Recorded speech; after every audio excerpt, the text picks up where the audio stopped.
Ittehad-e-Millat council (IMC) के मुखिया मौलाना तौकीर रजा ने 21 जुलाई को सामूहिक धर्म परिवर्तन कराने का ऐलान किया है, जिसके बाद जहां पूरे देश में बवाल मचा हुआ है, वहीं धर्म नगरी के साधु संतों और सनातनी हिंदुओं में आक्रोश देखने को मिल रहा है। जहां वो तौकीर राजा के खिलाफ मुकदमा तक दर्ज करने की बात कह रहे हैं, वहीं उन्होंने ये भी बोला है कि हिंदुस्तान में रहकर इस तरह का ऐलान बर्दाश्त नहीं किया जाएगा और अगर तौकीर रजा को इस्लाम इतना प्यारा है तो वो पाकिस्तान या अन्य किसी देश में जाकर इस तरह का धर्म परिवर्तन करने का काम करें और ये दिन में सपने देखने जैसा है कि जो कभी पूरा नहीं होगा। वहीं हिंदू धर्म रक्षा संघ के अध्यक्ष ने कहा है कि हम पूरे देश में अपने साथियों से कहना है कि इसका उनके इलाके में जाकर पूरा विरोध किया जाना है और इसके मंसूबों को पूरा नहीं होने दिया जाएगा। ऐसा है कि जैसा कि आप तमाम लोगों को मालूम है कि पिछले 2 साल से हमने आपके चैनल के माध्यम से सभी भारतवासियों को ये बताना चाहता हूँ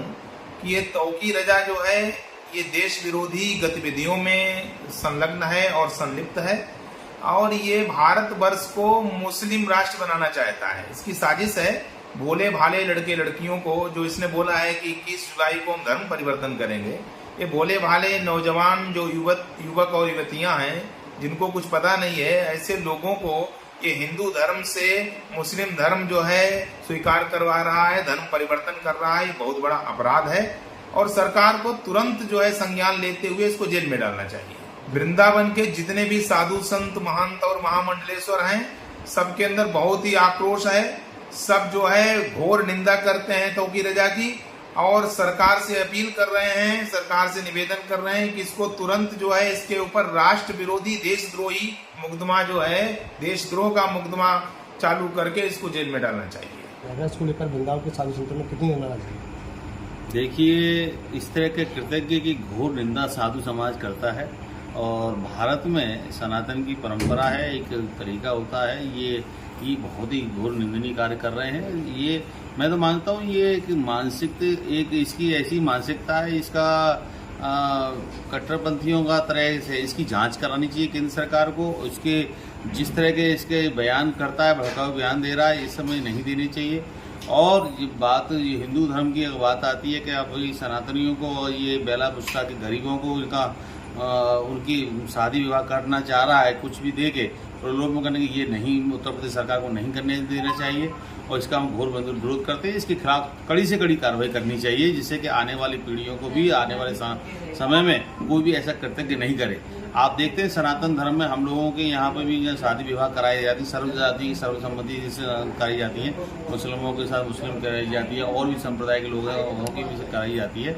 और इस तरह से बयानबाजी करना कि देश में खंडन कराना, इनके खिलाफ पॉक्सो के तहत या कोई कठोर से कठोर कार्रवाई होनी चाहिए जिससे आने वाले समय में कोई भी ऐसा कृत्य ना कर सके। उन्होंने अभी बैठक होगी, बैठक के बाद निर्णय लिया जाएगा। इसके खिलाफ हम लोग FIR भी करा सकते हैं और सरकार, केंद्र सरकार और राज्य सरकार से निवेदन करते हैं कि ऐसे लोगों को प्रदेश में क्या देश में भी नहीं रहने देना चाहिए जो ऐसे संतों को बांटा जाए, समाजों को बांटने का कार्य करे, ध्रुवीकरण का कार्य करते हैं। ऐसे लोगों की देश में ये सुनकर मुझे बहुत बुरा लग रहा है कि आज़ाद भारत में फिर भी यहाँ कोई ऐसी हिम्मत कर पा रहा है कि हमारे हिंदू बहन बेटियों की धर्म परिवर्तन करने की योजना बना रहे हैं। और मैंने सुना है वो प्रशासन से भी उसके लिए अनुमति मांग रहे हैं। मुझे याद आ रहा है कि हाई कोर्ट ने भी धर्म परिवर्तन के नाम पर चिंता व्यक्त की है क्योंकि सबसे ज्यादा धर्म परिवर्तन हिंदू बच्चों का ही हो रहा है।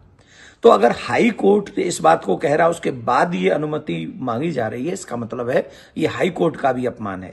दूसरे शासन प्रशासन से भी मेरा निवेदन है कि कोई भी ऐसा कार्य नहीं होना चाहिए जिससे हिंदुओं को परेशान होना पड़े अथवा हिंदुओं को भी सेकंड ऑप्शन में जाना पड़े। अगर वो 23 का धर्म परिवर्तन करा सकते हैं तो मैं कथावाचक हूं और मेरे पास में अनेक ऐसे मुस्लिम परिवार के लोग आते हैं जो धर्म परिवर्तन करना चाहते हैं, पर मैंने कभी ये प्रयास नहीं किया है।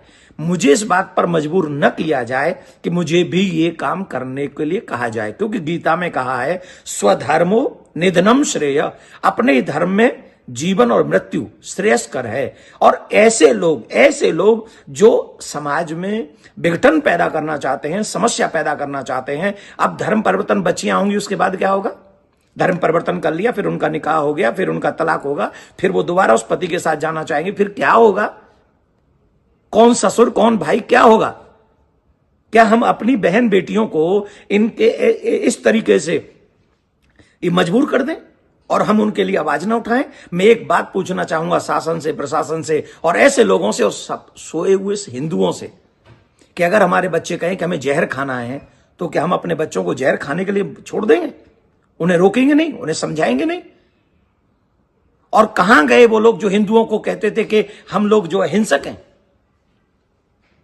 अगर कोई हमारी बहन बेटियों को हमारे घर से ले जाएगा, हमारे मान सम्मान को भरे बाजार में उठाएगा, तो क्या हम बोलेंगे नहीं? हम चुप रहेंगे?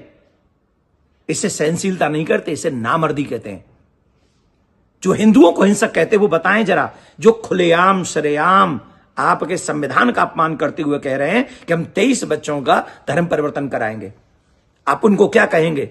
ये शारीरिक हिंसा नहीं है माय डियर, ये मेंटली हरेसमेंट है, ये मेंटली हिंसा है और ये ऐसी हिंसा है जिस हिंसा से हम लोग इजिली मुक्त नहीं हो पाएंगे।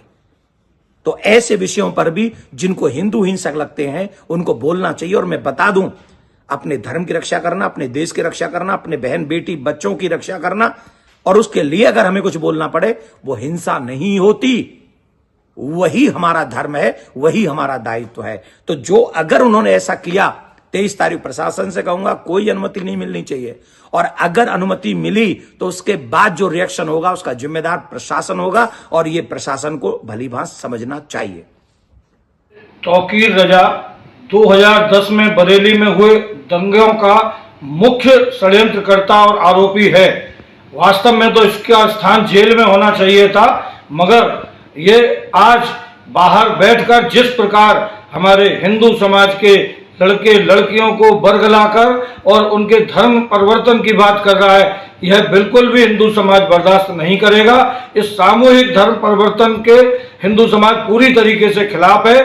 हम चाहते हैं कि प्रशासन किसी भी प्रकार से ऐसे आयोजन की इसको अभी कोई अनुमति न दें और इसकी पूरी जांच की जाए कि आखिर किस मजबूरी में हिंदू समाज की हमारी बहनों को, बेटियों को इसने धर्म परिवर्तन के लिए तैयार किया है या फिर उनके साथ ये जबरदस्ती की जा रही है। ये एक जांच का विषय है। इसलिए मैं सरकार से मांग करता हूं कि इस 21 जुलाई वाले कार्यक्रम को तुरंत प्रभाव से रोका जाए और इस तौफीक रजा को इस अपने किए कर्म की, धर्म परिवर्तन के ऐलान की पूरी तरह से सजा दी जाए।